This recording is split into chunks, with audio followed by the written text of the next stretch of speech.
What's going on, guys? Joel Staley here. It's been about 2 weeks since my competition. As I'm sure you can see through my shirt, I put on a good 10 pounds. Now, I'm sure some of it's muscle, but there's no debating that some of it's fat. What did Arnold say? If it jiggles, it's fat? Definitely some jiggle there. And to make matters worse, I have a big trip to the Ozarks coming up in about 2 weeks where I gotta be looking shredded. So I thought it'd be kind of fun to take you through what my mini cut is going to consist of over the next 2 weeks and exactly the steps I'm going to take to lean down, take off this little bit of extra body fat, and you can do the same at home. Let's get right into it. Starting off with the workouts. Pretty basic stuff. If you know me at all, I like to work out 4 days a week. That's not going to change these next 2 weeks. And I also like doing, for the most part, you'll switch it up, but an upper lower body split. Now, instead of just doing 2 upper bodies and 2 lower bodies, I like to do 1 higher reps, which isn't super high. I like to go 8 to 12. And then on my strength days, I like to go lower reps. And that's going to be anywhere between 4 and 6. Pretty basic. So that means if I'm doing squats on Saturday of 8 to 12 reps, then I might want to do, say, sumo squats or front squats or something a little bit different, but training the same muscles on Wednesday, but do heavier weight and lower reps. Same for upper body. Pretty basic stuff. As for cardio, I'm not a huge cardio person, only because I like to save it in my back pocket. Say it's been a week and a half, I've only lost 2 pounds, I wanted to lose 4 pounds, so what do? I break out the cardio. If I'd already been doing cardio, then I might take my calories too low, might lose some muscle, and also have nowhere to go if I'm not losing the fat as fast as I want. So as for cardio, I'm only going to stick to my 10,000 steps a day. Pretty basic stuff, and I get that through mowing the lawn, walking my dog, maybe just going on a little walk over my work lunch break. Nothing too crazy. But where we start getting crazy here is going to be the nutrition.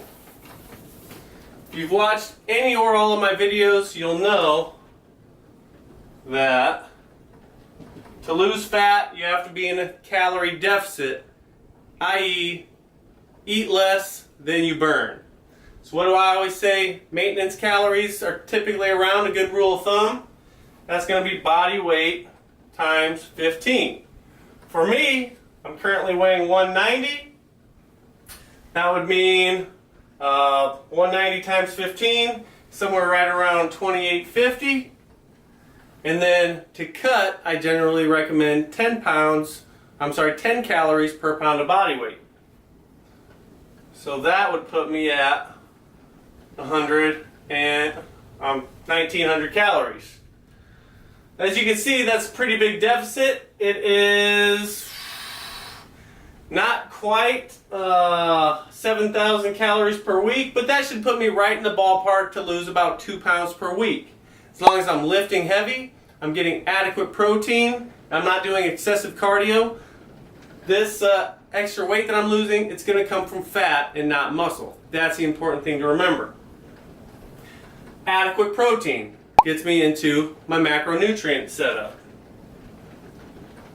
For macros, for protein, we always say what? 1 gram per pound of body weight. Weighing 190, so protein will be 190 grams every day. Now carbs, this is where I'm going to start getting a little tricky on you. I'm going to cycle my carbs a little bit here. Controversial subject, but I'm a firm believer that the lower carbs, the easier it is to burn fat. The higher carbs, the harder it is to burn fat, but the easier it is to build muscle. Since I'm trying to shed fat while maintaining muscle, I'm going to go lower carbs 5 days out of the week, and that's going to put me between 150 and 150 grams 5 times a week. Now on my 2 strength days, remember I said I'm going to do upper lower split with 2 heavy days, 1 upper and 1 lower.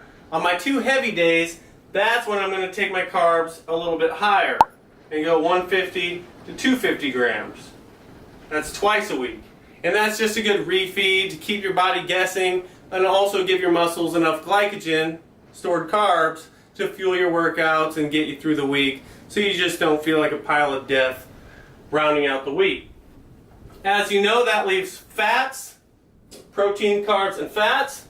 Since protein's going to stay stagnant throughout the week and my carbs are going to shift, that means my fat is going to have to shift in conjunction or opposite to my carbs.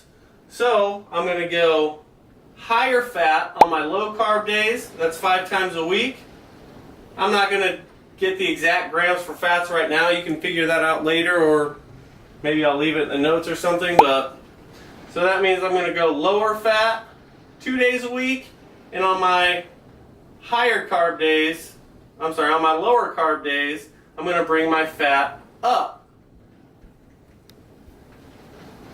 And there you have it, folks. Any questions at all? Hit me up. If you need help mapping out your nutrition or your training, programming, whatever you need, I'm here for you guys. Hit me up. Joel@joelstaleyfitness.com. Use that email. Let's do it. All right. See you guys next week. Thanks for watching.